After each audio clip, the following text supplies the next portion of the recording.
Hey everybody, welcome to Bestie Book Reviews. I'm here with my bestie Mandy. And I'm here with my bestie Jessica. So it's time. Happy Christmas month. Happy Christmas month. Or whatever holidays you celebrate during this busy time of the year. It is busy too, isn't it? Like it's begun all of a sudden. Yes. So, yeah.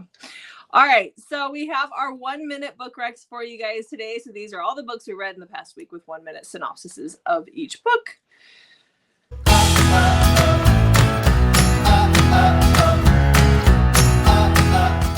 So make sure you hit that subscribe button, like, and comment below. How was your reading week? What's new in the book world that you want to chat with us about? We love to hear from you. So make sure you put those in the comments. Okay. So how was your reading week? Did you read like 35 this week? No. My reading's gonna greatly taper off this week. Get further into this month, I think. Mm-hmm. So I read 9. Okay, and I read 8, and that's including the one that I know we both read this week. But okay, yeah. So, yippee! Okay, yippee! Yippee! Are you gonna start us off? Do I have to? No, actually, you don't. With it only being one difference, and we're gonna talk about one together. So I still think we're good. Okay, you'll just end us out. What? Go for it. Oh, I couldn't tell what that was. Okay. Do you have the timer up? I do. All right. So I'm prepared today. I see. Look at you. So the first book that I read was a holiday novella. This is, and I know what you're thinking. I'm going to explain it in a second, guys, because that's Mandy's area, not mine. But this is Holiday Intrusion by Nora Ash. So now we're getting into the holiday books for me. So this is a dark Omegaverse. So this is about Eve and Adam. Eve works for a toy company in their customer service department. So she gets all the irate calls from all the parents that, are demanding their toys and where their kids' Christmas gift is at because it's not here yet, that kind of a thing. And on Christmas Eve, or the day before Christmas Eve, I think is when it first starts, she goes to leave, but the employee elevator is shut down and she has to make her bus. And so she goes and gets into the CEO elevator, like the big fancy elevator for all the higher ups. And that is where she runs into her boss's boss, Adam. And Adam is an alpha and the lights go out, the power goes out. They get stuck in the elevator for a short time period and she seeks comfort from him because she's scared. But he's kind of like he could care less. And then on Christmas Eve, she gets to her house after work and finds that there is an intruder in her house, a masked intruder. And he uses mistletoe and red ribbon to tie her up and have his way with her. And then things go from there.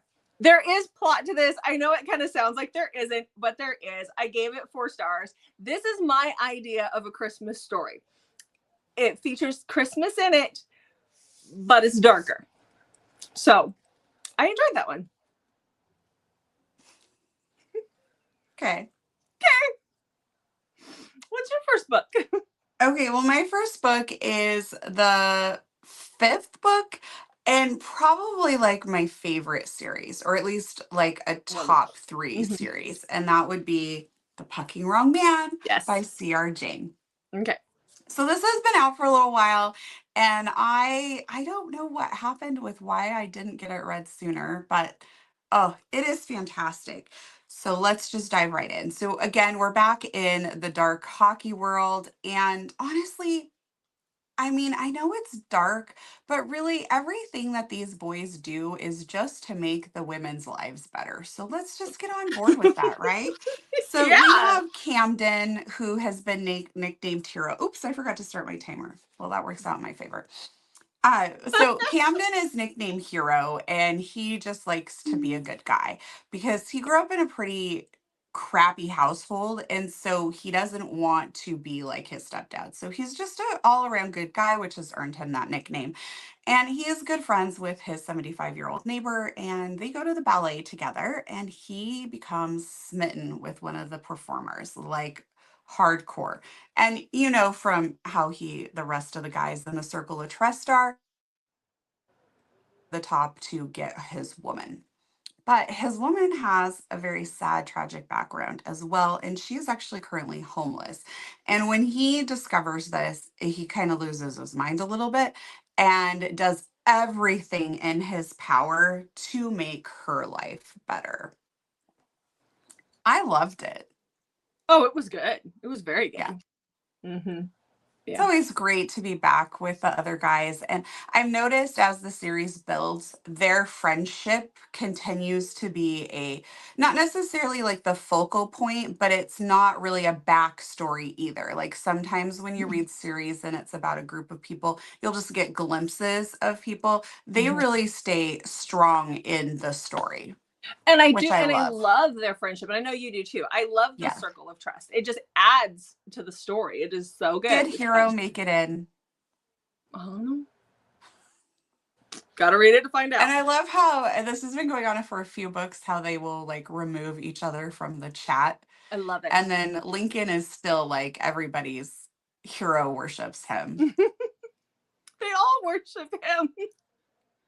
Oh, so, except for maybe Ari. Ari doesn't, but Lincoln is worshipped by the other two. I don't know. I think Ari does too in his own way, though. He just doesn't he doesn't put it, it's not as blatantly obvious as it is for Disney and Hero as it is. Like Ari kind of keeps it on the down low.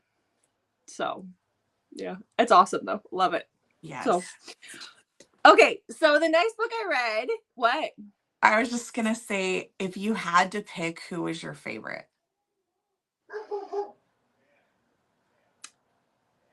I really like Ari a lot. I know. I would kind of lean towards Ari as well. Mm-hmm. I mean, I really enjoyed him. But I mean, I love Lincoln Lincoln. He's the kind of holds original. the whole group together in a weird way. Mm-hmm. But I do like Ari's character quite a bit. He has Disney like is too banter. soft. Yeah, Disney is too soft for me. I almost feel like Hero was a little too soft. Not like in the book, not like just in real life. Like I need somebody who can keep up with my craziness. So, my poor husband. Anyhow, okay. I'd just like to point out your husband is nothing like any of the books. No. So I'm not sure what you mean. No, he's not. He's in not. real Because life. you know why? He's not a male character written by a woman, and that's why. So yes, yeah. I know, but you're like, I need somebody that can keep up with me in real life. And he can. It was on our second date. He was razzing me and giving me a hard time, and I was throwing it back at him. And he looked at me and he goes, "Oh, so is this how it's going to be?" And I was like, "Yeah," because I was being a smartass. And here we are almost 20 years later, and he hasn't stopped. And there's times that I'm like, I take it back. Yes. So you're talking about the banter type situation, not no. the obsessive possessive sides of these guys. That's kind of what you were implying. And I'm like, yeah, no. No, I don't need the obsessive possessive. I want to go do my own thing when I want to go do it. Okay, so for my next book, I read one that I had on my TBR for December. And this is one that we got when we were in Rain City. So this is Baby for the Bosshole by Nadia Lee. I read a Nadia Lee book last week and I enjoyed it. So I thought, well, why not? Let's go do this. So this is number 1 in her Lasker Brothers series. I kind of want to finish. I want to read the other brothers. So we're going to do that. This is about Amy and Emmett.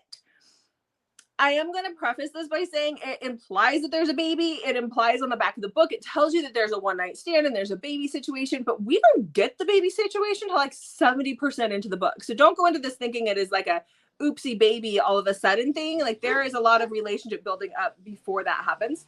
So Emmett is Amy's boss. They work at a venture capital firm.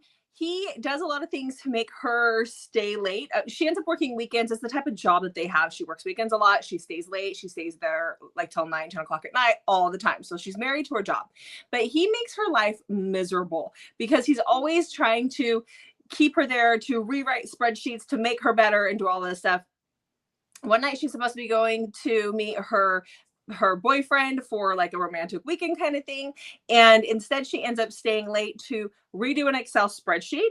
And at midnight, she is just done. She's had it. So she goes in to quit or to give him a piece of her mind. And she finds him in there masturbating and saying her name, which then leads her to just climbing on top and having at it. I think she and her boyfriend had like a fall, like they were falling out. Like there's some problems going on there. Yeah. And it goes from there. So, I enjoyed it. I gave it 4 stars. I want to read the rest of the guys in the book, in the series. So, and I know some people have issues with cheating. I don't remember if it was a cheating thing or if they'd broken up at that point, but she climbed on top. She had a good time. Okay. It's funny how often people get caught doing that in books. It is funny. I would think that you wouldn't be doing it in your office at work. Whatever. Okay. Okay, my next book is an ALC. Mm-hmm. And so I believe the book is already out and the audio comes out the day this comes out. So you can go grab the audio right now if you want to. So this is Better Than the Beach by Brent Benson. It is a holiday novella. It's number 2.5 in her Better Love series. So we have Cassie and Nolan. Cassie is going on a holiday vacation, meeting some of her sorority sisters. I think it's in Hawaii. And her plane can't take off because she has gotten snowed in at the airport. So she ends up at a B&B, and the B&B is run by Nolan's mom. Nolan is 10 years older than Cassie, so I think he's like 30, early 30s. And he comes to home for Christmas, and Cassie's there. And from there, things really kind of go forward. Now, just a little side note, Cassie was planning on giving up her V card while she was in Hawaii to some cabana boy or something like that. And we'll just say that Nolan actually ends up changing the direction of Cassie's life in more ways than one. And I really appreciated that in this story, because sometimes we get like insta lust and what does our heroine really get out of it kind of thing. And he actually gives her, like, he helps change her life in a really positive way. So I really, really enjoyed this. I rated it 5 stars. Narration done by Alexis Page and Grayson Owens, which I'm not sure I've heard them before, but they did a great job. I have really been having really good luck with my audiobooks lately and not ending up with a narrator that is hard for me to listen to.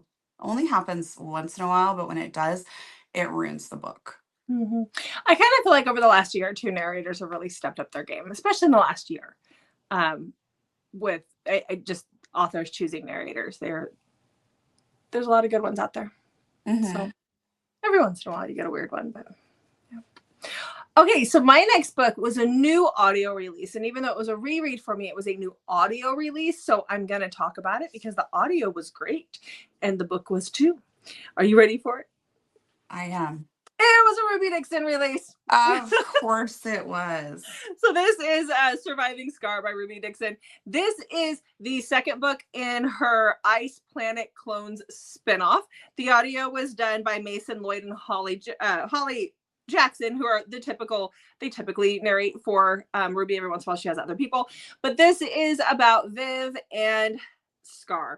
So this starts at the beginning where we find out that there's a new group of people being dropped on the planet. And I say people because they're not just humans this time.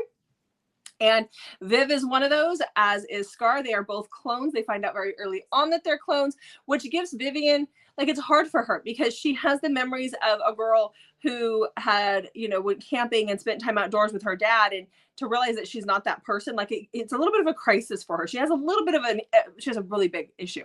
And then you have Skarr. He is like a peacock. He thinks that he is the best. His woman is going to be the best. And like he is constantly trying to show off and talk about how amazing he is. And he drives everybody insane. So when Viv resonates to him, she is not happy. And he's just, he has a lot to learn. Let's just put it that way. So audio was amazing. Book was still a solid 4.5 for me. I really enjoyed it. This is the time of year I read a lot of Ice Planet Barbarians. So while I'm wrapping Christmas presents. Okay. All right.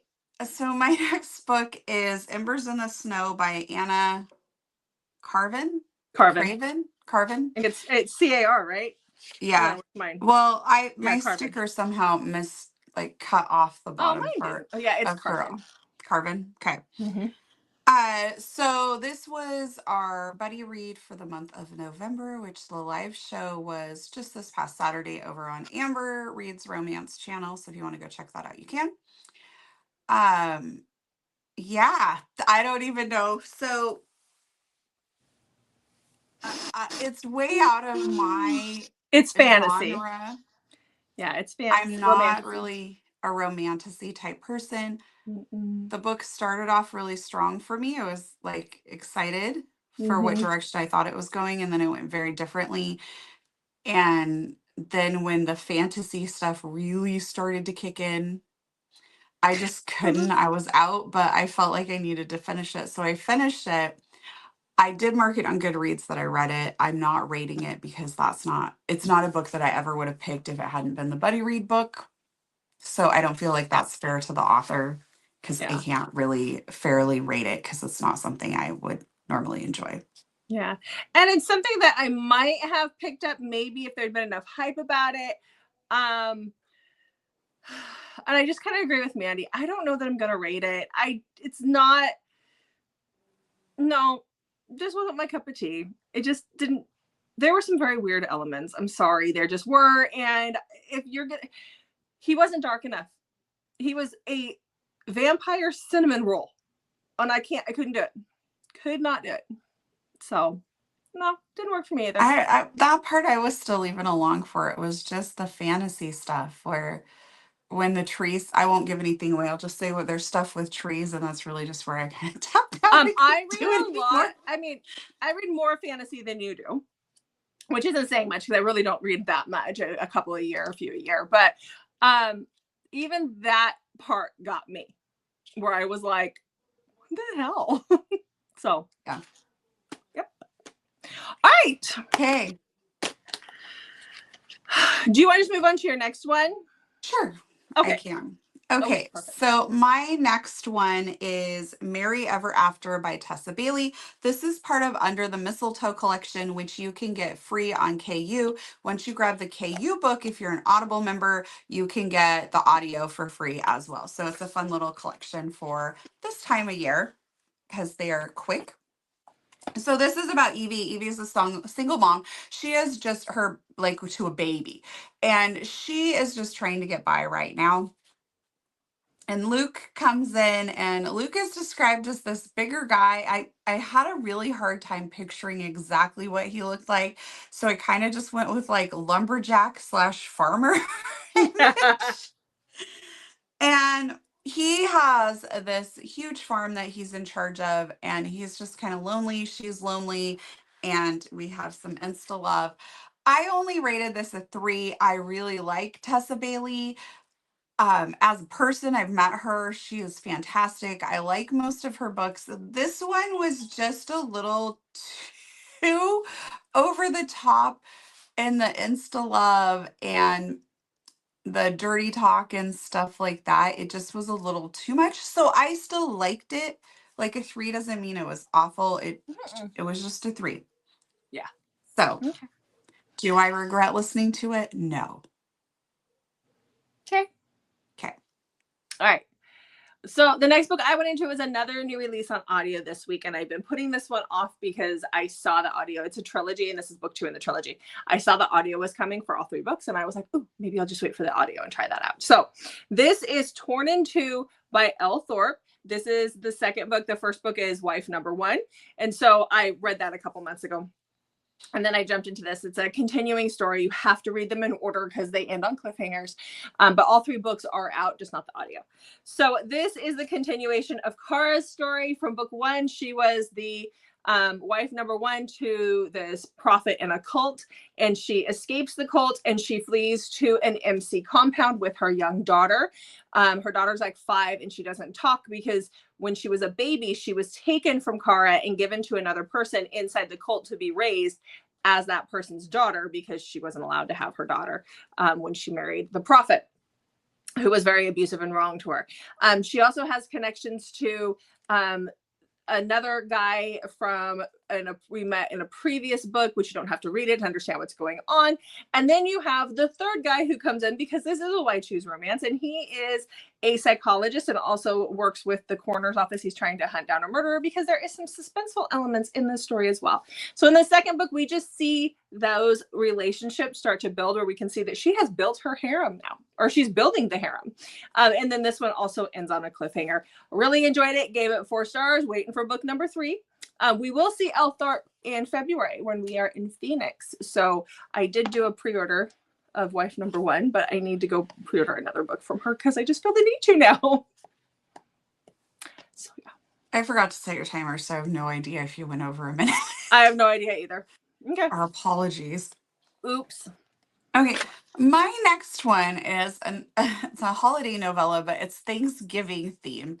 Okay. And I feel like this is one that you could read or listen to any time of the year. It doesn't overwhelm you with the Thanksgiving vibes. So this is the Thanksgiving Hookup, which is part of Jay Sterling's Fun for the Holiday series. I've mentioned this one before.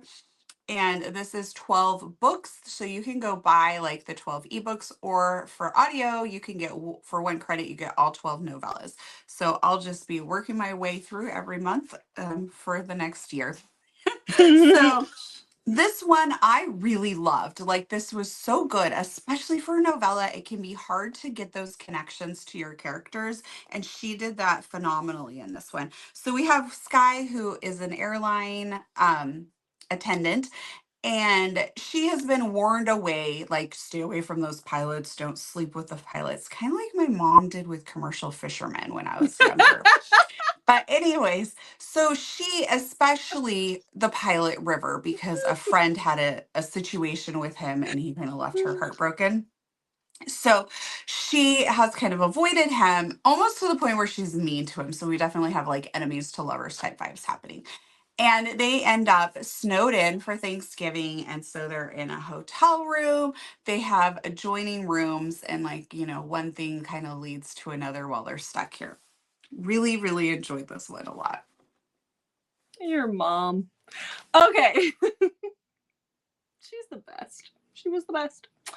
All right. I'll just do a side note. If anybody's a commercial fisherman or related to one, my mom had personal experience. That's where that came from. But it was like overly drilled in.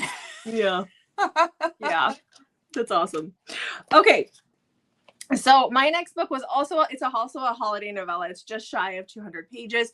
Again, this one you can read at any time of the year, I feel like, just because of the themes in it. But this is called The Wrong Drive, and it is by Annie Wilde. So this is dark. This deals with a lot of PTSD and trauma for being in the military. But this is about Emerson and Turner. So Emerson is traveling. She's from Oklahoma. She is going into the mountains in Colorado to meet up with her boyfriend, who left a few hours before her because he could not wait for her because he's just not a good guy. They've been together for about 3 years. Their relationship is falling apart. So they're using this trip over Christmas to his family's cabin as a way to reconnect. On the way there, she is on the phone with him when she realizes that her GPS is sending her somewhere else. Like, she is nowhere near his place, and she's gone through a black gate, but it's not the right black gate. There's a blizzard starting. She doesn't know what she's doing driving in the snow. I will give her credit. She was in a truck with 4-wheel drive, but she still manages to get stuck. And at this point, there's a little bit of panic because she's in the middle of nowhere near where his house is, and she's on somebody else's private driveway. And so she gets out of the car. She loses cell service. The blizzard's really coming in at this point. She starts to walk up to the house where there's a guy in white winter camo on his porch. And she has her hand up with her phone in it, and he shoots her hand and her phone out of her hand. And that is when she becomes his captive, and things go from there. Loved it. Gave it 5 stars. It was awesome. It was friggin' awesome. There were so many emotions in this book that you wouldn't think, like, for a novella to pull those emotions out. I'm like, oh my gosh. So friggin' good. I want to go read it. You're going to have to wait until after our convincing. Oh, okay. So, okay. Okay. Mm-hmm. All right. So my next book is an ALC. This one has been, the book itself has been out for a couple of years, but the audio just came out. So, like, when this video comes out, the audio is available like today or yesterday. So go grab it. It's fantastic. So this is Bittersweet Love by QB Tyler. This is number 2 in the Bittersweet series. So we have Lauren and Vince.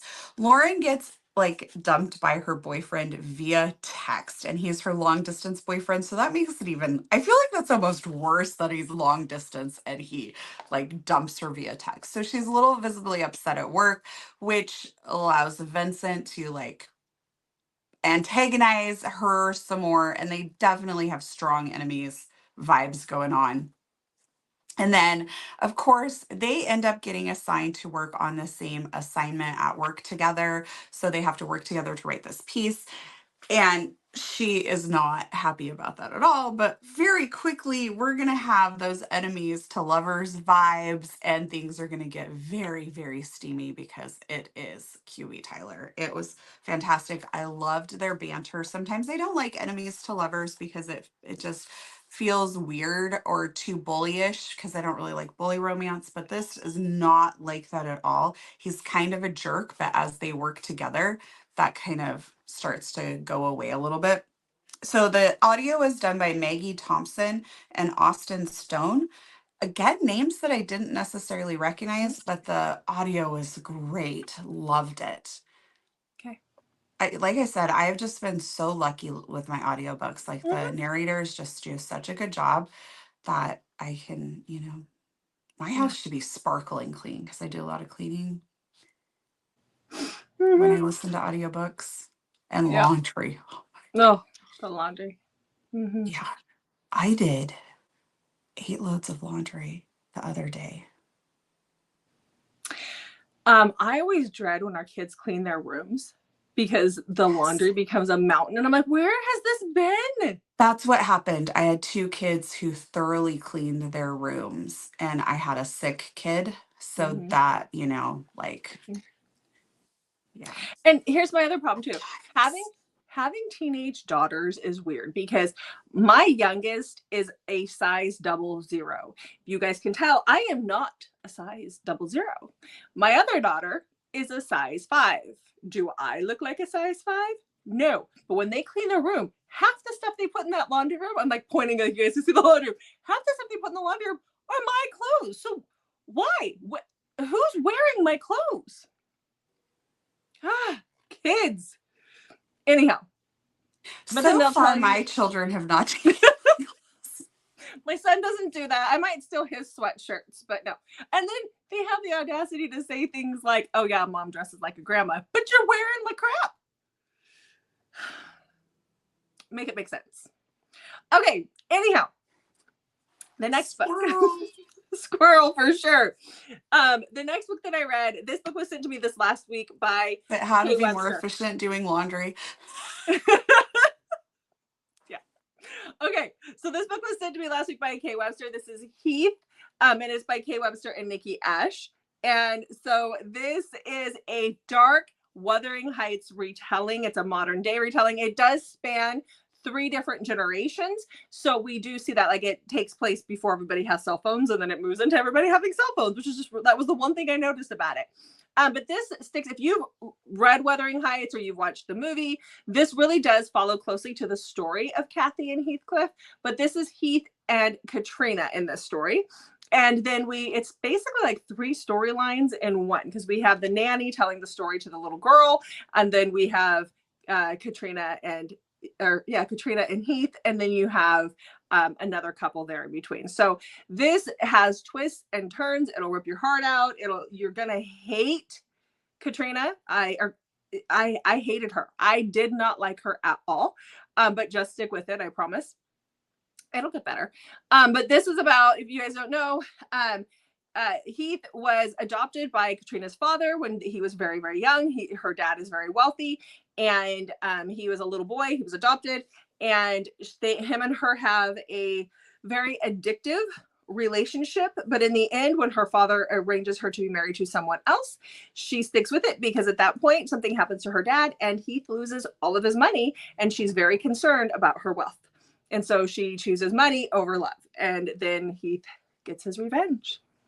So gave it 5 stars. Loved it. Loved it so much. But I also love Wuthering Heights. So if you don't like Wuthering Heights, then you probably shouldn't be reading it. No experience with it. I still think you'd like it. You just gotta call I'm me halfway so through hating me. uncultured. I haven't read any of the classics. I don't like The Wizard of Oz, so everyone's freaking out about Wicked, and I could care less. Like Yeah. I did not like it at all as a kid. Maybe as an adult I would like it. I doubt it though. I really don't like that sort of fantasy stuff. It's Jeff's favorite movie of all time. It's really surprising. He loves it. Mm-hmm.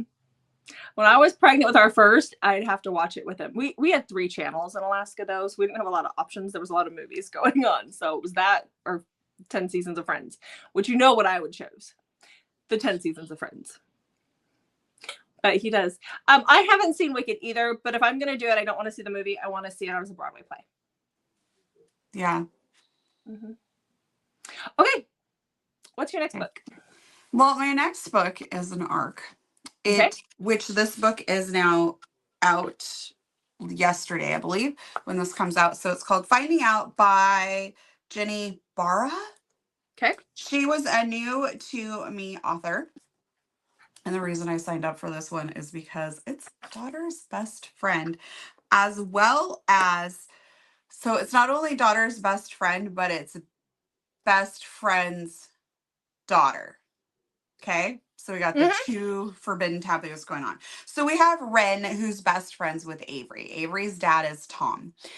Ren works for an art, I guess it'd be like an art company where they curate pieces for people. They secure pieces. They run auctions, all of that stuff. And so she gets sent to New York with a client to get this piece. And this client is like high end, you know, really wealthy, top secret. So she has no idea who it is. And when she gets on the plane, surprise, it is Tom, her best friend's dad, who apparently she's had a little bit of a crush on. And from there, they end up in New York, and then there's like a bunch of snow. So they have to stay in this hotel together and kind of guard the painting. And one thing kind of leads to another. But Avery is getting married like really soon. And so I got to try and keep this under wraps during this time. Yeah. So I think I covered everything I wanted to say about this book. Okay. I rated it 4 stars. Okay. Okay. All right. So the next book that I have was also an ARC, but I also got the what do we call it, Mandy? The box that I got. PR box. Thank you. Jeez Louise, my brain just short-circuited. I got a PR box this week that included the book. And so that is Wicked Spite by Havoc. Wild. Hold on. Are you going to show us anything else from it? Or, they should go check out the video on the channel. Go check out the video there was a on the short channel to see all the cool stuff that came in this. It was exciting. Really cool. It was really exciting. So Wicked Spite by Havoc. Wild. So here's the book. So I didn't realize this until I got into it because I hadn't read this author before, but this is actually book 3 in the Wicked Brothers of SCU series. So this is a dark football romance. It is also an arranged marriage romance too. When I say it's dark and twisted, it is. They both are in this situation. They're just, Reagan is a firecracker in this one. So this is about Penn and Reagan. So Penn is the wild card, I guess we'd call him, on the football field, but he's also a part of a family that's got some dealings. Like he's got his things that he's got going on. And then you have Reagan. She is the girl from the wrong side of the tracks. She has a different lifestyle than he does. But one time she sees something she's not supposed to see. And in order to get her to keep her mouth shut, she's forced into a marriage with Penn. And I really don't want to say much more because I just don't want to give it away. But oh my God, it was so good. I gave it 4.5 stars. I really loved it. I think everybody should go out and read it. I want to read the other 2 books in the series. Go do it. So. Cover is not bad to look at either. Cover is not bad to look at all, huh? No. Nope. All right. Okay, so for my next book, I picked this. I've had this book sitting on my... Yes? Sorry, it's an ARC. It comes out December 4th. Okay, go. Okay. I forgot to mention in my arc that she calls him Daddy Wilson. Ooh, I love that. And she'd been calling him that before they get together. Oh, okay. Mm-hmm. Yeah. Okay. Anyway, Okay. Mm-hmm. Mm-hmm. Daddy Wilson. Daddy Wilson. All right. So my next book that I picked is one that I've actually had on my shelf for a while. And I picked this one up because it is written by Sophie Lark, and we just interviewed Sophie Lark. So that interview will be out on Wednesday. You definitely want to Mm-hmm. tune in for that. Sophie has lots of exciting things going on in her life. And, you know, I don't think Sophie Lark realizes how big Sophie Lark is. Like she is just Mm-hmm. so down to earth and sweet person to talk with. So definitely Yeah. check that out because you're going to want to hear all the fun stuff. Like, I mean, just actually really exciting stuff that is happening for her Mm-hmm. and obviously for us readers too. Mm-hmm. So I grabbed Love Contract by Sophie Lark. And one of the things that originally drew me to this is she said that she was getting back to kind of like the brutal prince feel with the banter and a little bit of that comedy. And this was her fake dating era. And I love a good fake dating. And this, she does it so well. She starts these characters off. So Sullivan starts off, Theo is a female character. So don't get confused when I say Theo about what's going on. So Theo works for this billionaire as a private chef and just kind of like his personal assistant. Kind of like I mean, he mistreats her. Not like horribly, but overworks her, expects a lot, that sort of thing. And Theo wants Sullivan to do a business deal with him. And so he's very strategic about this. Or excuse me, not Theo. Sullivan wants Agnes, the billionaire, to do this business deal. So he uses Theo. He shows up at a party and blackmails her into going along with that they're old friends and getting this introduction to the boss. But he springs on her while this is happening that they're actually dating when he meets the billionaire. And so she kind of gets stuck in this situation with him. She ends up having to live with him while trying to help him get this contract. And it is just so good because it starts off like where you're like, do not like Sullivan. And then very quickly, you start to feel very differently about Sullivan. And oh, I loved it. It was incredible. So 5 stars. Okay. I All cannot right. wait for the next book, which I know she talks about in our interview about when that might be Mm-hmm. coming. Mm-hmm. Okay. So you have one more? I do. Okay. What is that? Oh, it worked out that I have. Okay. Because you Yeah, went because you first. talked about the Anna Carvin book, so that's Okay. My eyes itchy. Sorry. Okay, so my last book is A Rookie Mistake by Lisa Suzanne. Oops. And this is the first book in a 5-book series about the same couple, Tessa and Tristan. So this is the Vegas Aces Wide Receiver series. So Tristan is married to Savannah. And when we want to talk about Savannah, just like gold digging bitch is pretty much the only way to describe her. She is manipulative and horrible and is not letting him out of the marriage because she wants his money. So we have Tessa, who ends up in a relationship with someone who is also just horrible. And I won't give any spoilers away, but just trust me, he is an awful, awful man. And she finds herself pregnant. Not a spoiler. It is on the back of the book.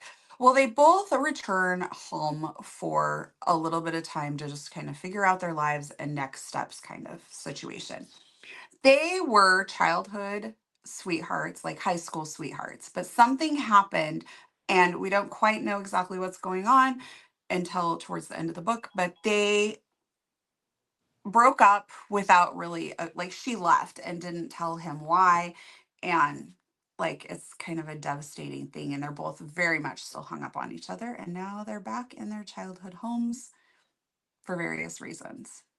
So, first book, I'm excited to go on. okay. I rated it 5 stars. I go back and forth on how to rate series when it's like broken up like that, where each book is not a standalone. And so I just decided, well, I should just rate the book on the book. And like if at some point it gets better or worse, that book would reflect that. So that's what I've started doing. I Okay. used to not read until I was done with the whole series. Yep. All right, so we've wrapped up our reading week, but before we wrap up this video, we have a very exciting announcement, and that is a coveted cover, which is Jessica and her business partner's book box, and I am the ambassador for. That's the most important part of this announcement. She's still waiting for the sash and the tiara. Oh yeah, where is it? I feel like I should have something it's on the formal. boat with the books. It's coming with the books. So very exciting news. It is officially launching on December 5th. So if you're not on the wait list, you need to make sure you get signed up right away so you get that email on how to sign up. And it does launch on the 5th at 11 a.m. And you're going to want to jump on that because it is a limited subscription. So jump on that. And if you are watching this video months later after this has come out, you could still sign up to join the wait list if they are full. And as the year goes on, more books, more subscription spots should open up. Hopefully. Yeah. That is their plan, is to open up more as they get we going. started out small because we didn't want to shoot our shot and go way over. And then as books release, or as boxes release, we'll increase. So yes. So make sure you sign up regardless of when you're watching this video. Yep. And we'll put the link. We'll put the website below in the summary below, so you guys have that. So yay, that's coming. Yes, and stay tuned because you will get your first sneak peek of that book box right here on this channel. Yep. Yay. All right. So what else do you want to tell them? Well, make sure you check back on Mondays, Thursdays, and Saturdays for new videos from us. Hit that notification button because we do drop extra videos really frequently on Wednesdays lately. And like I said, this Wednesday's video is that interview with Sophie Lark. We have lots of amazing authors that we have interviewed, so go back and check that playlist out if you haven't seen those ones yet. And we have a lot more coming up, authors and narrators, so we're excited for that. Yes. Yeah. So all right, guys, thanks for watching, and we'll see you in the next video.